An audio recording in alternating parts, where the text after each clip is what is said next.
Hello मेरे प्यारे छोटे छोटे दुलारुओं, क्या हाल है आप लोगों का। तो उम्मीद करेंगे कि आप लोगों का हाल बहुत ही बढ़िया और मस्त होगा, है ना भाई। तो चलिए शुरू करें आज की क्लास को।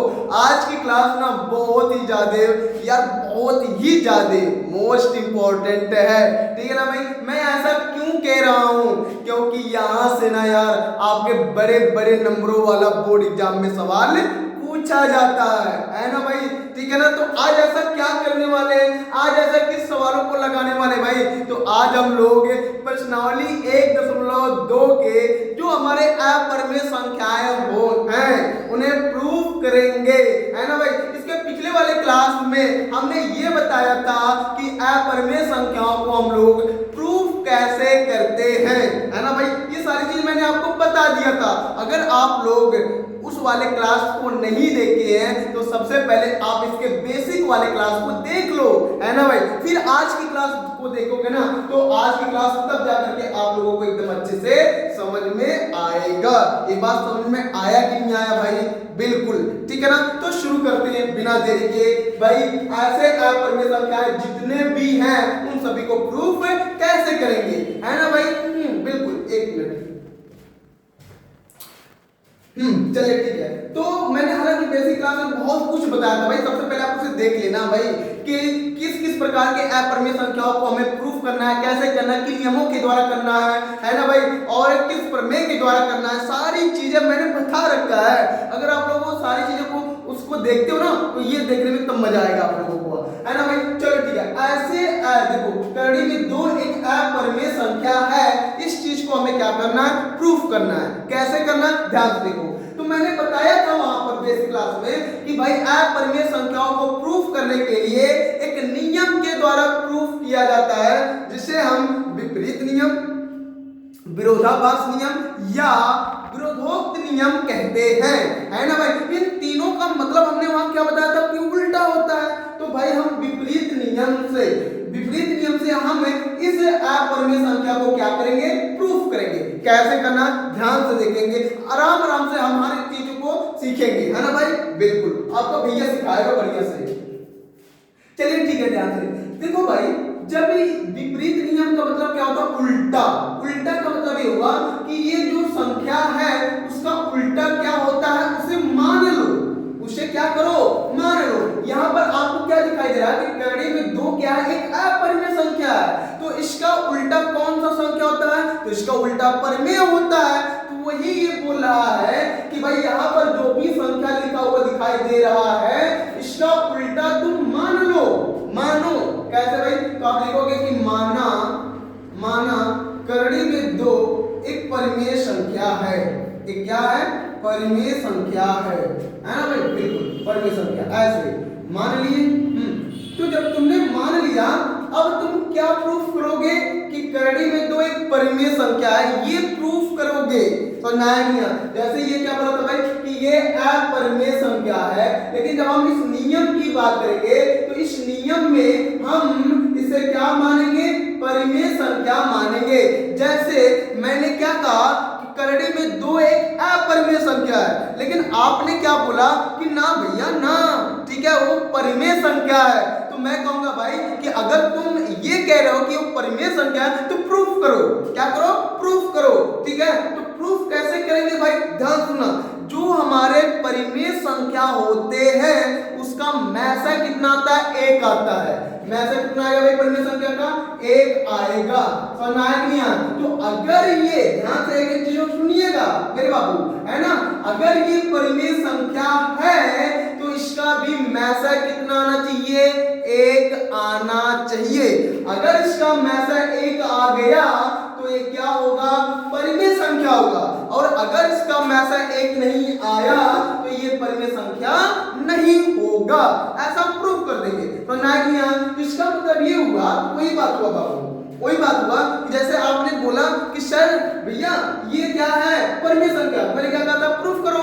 क्या प्रूफ करो, इसका मैसा एक ला करके दिखा दो। अगर तुमने इसका मैसा एक ला करके दिखा दिया तो हम भी मान लेंगे कि हाँ भाई जो तुमने बोला वो सही है। लेकिन अगर इसका मैसा एक नहीं आया तो हम क्या कहेंगे भाई कि तुम गलत हो, हम सही है ना भाई। चलो ठीक है, अब इसका मेथड कैसे निकाला जाता है वो सारी चीज, जो भी प्रोसेस मैं आप लोगों को बता रहा हूं वो सारी प्रोसेस को आप लोग ध्यान से देखोगे, ठीक है ना भाई। बस मेथड एक तक निकालना, कैसे मेथड निकालना, कैसे ध्यान से दो।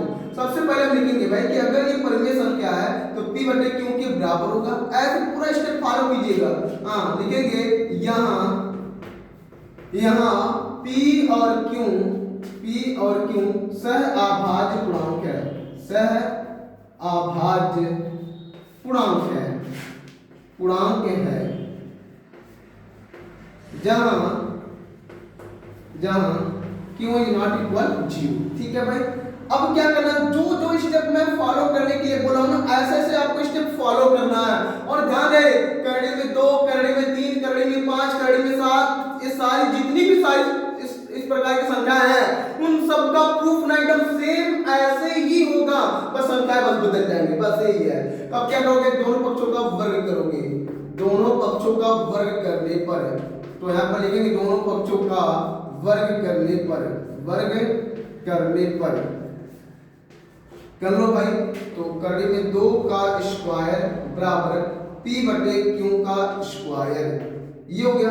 अब करड़ी में 2 का वर्ग करोगे तो करड़ी टूट जाता है, अच्छी तरीके जानते हो। अब स्क्वायर इसका भी है, स्क्वायर इसका भी है, दे दो भाई p स्क्वायर बटे q स्क्वायर। अब देखो ध्यान से, ये भाग में इधर आएगा गुणा और ये गुणा में इधर आएगा भाग, मतलब ये भाग वाला चीज इधर आएगा, क्या होगा, गुणा ही तो बनेगा ना। तो 2 भी क्या है, गुणा है, इधर आएगा भाग। अच्छा काम करते हैं, 2q स्क्वायर बराबर का p स्क्वायर, ऐसे कर लो पहले। 2 गुणा में इधर जाएगा, भाग होगा कि नहीं होगा, वही चीज मैं भी बता रहा था आपको बस। तो p स्क्वायर बटे 2, इसको समीकरण नंबर 1 क्या मानोगे, 1 मानोगे। यहां तक क्लियर हुआ। अब यहां पर देखो कि 2 जो है वो p स्क्वायर को काटा, तभी तो ये आंसर आया कि नहीं आया, आया ना। तो मैंने आपको बताया था कि ऐसे इस टाइप के जितने भी अपरिमेय संख्याएं होते हैं उनको प्रूफ करने के लिए हमें इस नियम की जरूरत तो पड़ती ही पड़ती है, साथ में हमें प्रमेय की भी जरूरत पड़ती है। प्रमेय 1.2, प्रमेय 1.2 क्या करता था, यही वाला चीज कहता था कि अगर 2 स्क्वायर वाले चीजों को काट सकता है तो 2 बिना स्क्वायर वाले चीजों को भी काट सकता है। तो यहां पर लिखेंगे कि यदि 2 p स्क्वायर को विभाजित करता है,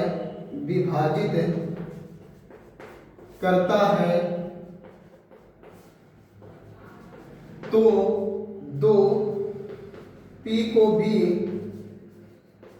विभाजित करेगा,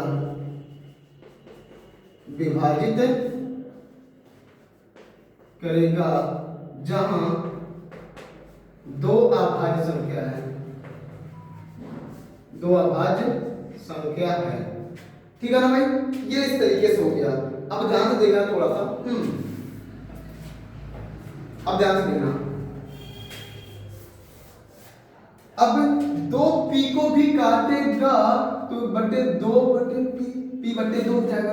ध्यान सुनना, यहाँ पर क्या था कि अगर 2p स्क्वायर को काटे तो ये आंसर आया, तो 2p को भी तो काटेगा ना भाई। जब 2p को भी काटेगा तो कुछ ना कुछ आंसर आएगा। तो हमको जब नहीं पता है कि p कौन सी संख्या है तो आंसर भी नहीं एक्यूरेट पता होगा, तो हम कुछ ना कुछ मान लेंगे, k1 मान लिया। तो p बराबर कितना आ जाएगा भाई, ये भाग में उधर जाएगा 2k1, ये समीकरण नंबर कितना आ गया, 2 आ गया। ये समीकरण नंबर कितना आ गया, 2 आ गया, ठीक है भाई। अब ये जो p का मान आया है ना उसे समीकरण नंबर 1 में रख दो। तो लिखेंगे p का मान समीकरण 1 में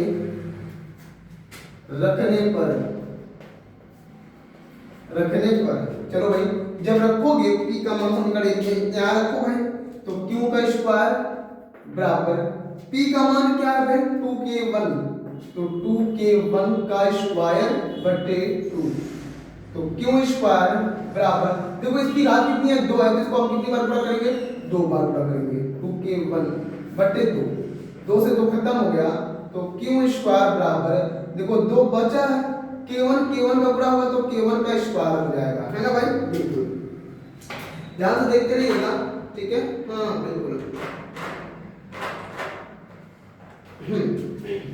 अब 2 गुणा में जाएगा भाग, तो q स्क्वायर बटे 2 बराबर k1 का स्क्वायर, ये समीकरण नंबर 3 आया, ठीक है। तो यहां पर भी देखो 2q स्क्वायर को काटा तो ये आया कि नहीं आया, जी सर बिल्कुल आया भैया, है ना। तो यहाँ पर भी वही लिखोगे कि यदि दो क्यू स्क्वायर को विभाजित करता है, विभाजित करता है, तो दो क्यों को भी विभाजित करेगा।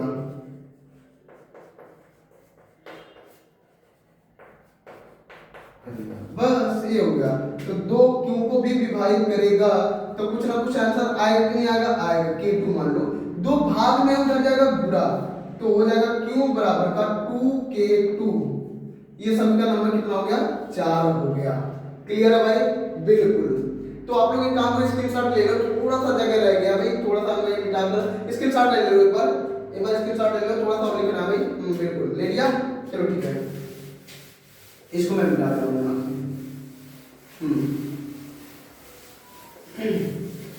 चलो ठीक है, अब क्या करना भाई, अब लिखेंगे समीकरण 2 व 4 से, समीकरण 2 व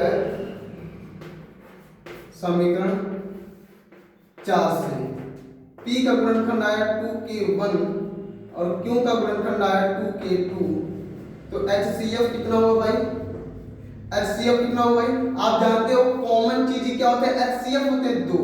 तो यहाँ पर आपने क्या देखा कि जब आपने इसका P और Q का HCF निकाला तो कितना आया, 2 आया। मैंने क्या कहा था भाई कि अगर भाई P और Q का HCF 1 आता है तो ही एक परिमेय संख्या है। अगर इसका HCF 1 नहीं आता है इसका मतलब क्या हुआ, ये अपरिमेय संख्या है। तो आप ये क्या यहाँ पे क्या प्रूफ हुआ कि भाई इसका HCF 1 नहीं आया, इसका मतलब हमने जो कल्पना किया था कि कड़ी में 2 जो है वह परिमेय संख्या है, तो कल्पना क्या हुआ, गलत हो गया, है ना भाई। तो लिखेंगे समीकरण 2 व 4 से, समीकरण 2 व समीकरण 4 से, समीकरण 4 से यह स्पष्ट होता है, यह स्पष्ट होता है कि हमने जो कल्पना किया था कि हमने जो कल्पना किया था कि कड़ी में 2 एक परिमेय संख्या है,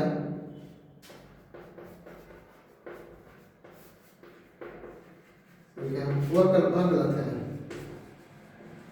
वह कल्पना गलत है। अतः इससे सिद्ध होता है, इससे सिद्ध होता है कड़ी में 2 एक अपरिमेय संख्या है।